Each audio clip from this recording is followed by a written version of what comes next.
Hi, this is Cecilia. Happy to be here with another heart check-in. Last time I shared a little bit about my journey managing some recent emotional ups and downs and coming to realize through my SAGE process in the first two-step of securing and accepting my emotions and my physical reactions.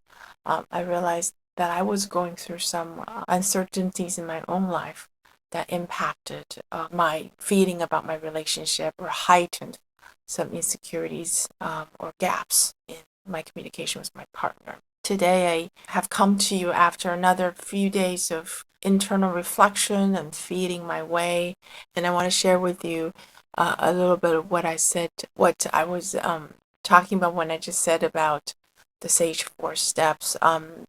In the last video or one of the previous videos, I shared the steps for couples to communicate. Um, the acronym for the self growth or self management is the same, and the terminology is the same. It's the specific steps that might just differ slightly, but it always starts with the so managing and working and understanding our physical and emotional reaction, and then working on accepting using mindfulness and whatever it is that we find is useful for our emotional release and connection with ourselves first. For me, that has been a lot of meditation, a lot of exercise, walking, and sometimes talking. But more and more, I have felt how talking is a less important of this process, or it usually comes at the end of the process, whether we're talking to ourselves or talking to another person, like a friend who can understand. So it's been so useful in guiding myself in process.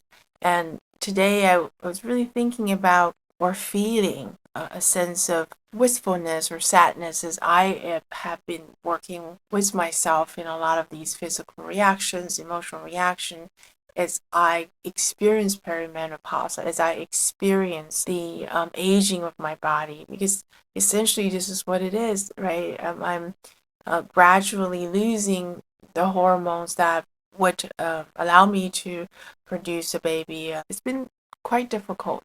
In fact, after many years of learning to manage my emotions through my own therapy and as well as, of course, learning as a professional to provide service to others, and some of you might be my clients watching this, I have really come to a really good, peaceful place with myself. And before that, growing up was the kind of insecure attachment I had. I was always having some cycles of emotional ups and downs every 2 to 3 days that I didn't quite know how to manage, and it really impacted.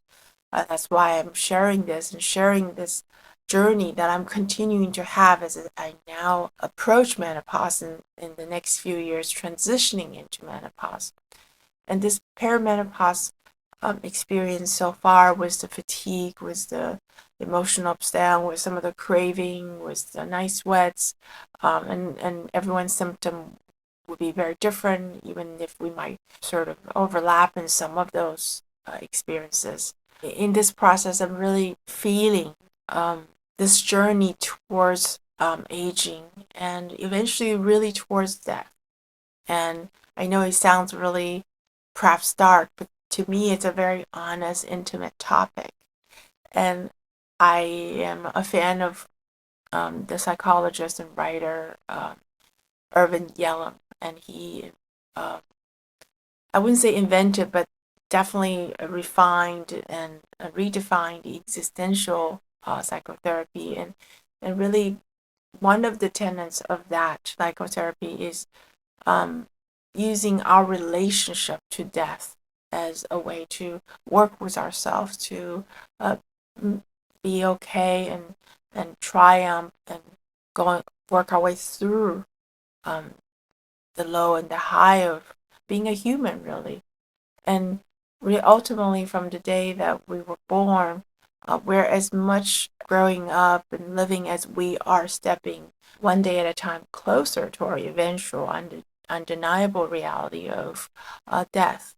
And none of us can escape that, no matter how rich, healthy, happy, or sad. So I am feeling my way through this, and as I mentioned before, in this Sage 4 Steps for Self Growth, that that often I am mostly in the uh, first step of secure and accept. And I spend a lot of time in this first 2 steps because there's so much of that physical reaction and so much of that emotional reaction that if we don't take the time to experience and accept and be kind to ourselves, then we will really end up being misguided or misled by ourselves, by our emotions, in perhaps rushing too quickly to the third step. And then we will have no opportunity to really embody what we want from other people in the kind of reactions and care they can provide for us. I am a little bit, I'm aware, a little foggy today, so my language might not be as clear, and I'm feeling some of that fatigue. So I just wanted to share that, and I really don't have answers, but I am feeling, and I feel I'm proud of myself for willing to feel the sense of awareness that as I age, that I am stepping towards more towards death, towards the reduction of time I have on this earth as a human. When I talk about that, there is fear, there is sadness, but there's also peace. I feel like I accept that so that I can live more fully in the times, and of course I'm only 44 and I'm still quite young, but I feel like in connecting with that eventuality, in making it more obvious, more highlighted, I then really giving myself time to contemplate how do I want to spend the limited amount of time, no matter how long we are limited, and to embody in myself that everyday experience that I think best represents human love and kindness. And how do I adjust my plans or ambitions and desires to reflect on how I want to best spend that time? So that's what I'm going through as I'm managing the daily symptoms of menopause, and feeling it deeply and wanting to share that with you. I wonder if this connection with death, this intimate relationship with that eventuality, in some way could help all of us to be more at peace with the imperfections, the challenges in life. Until next time, take care.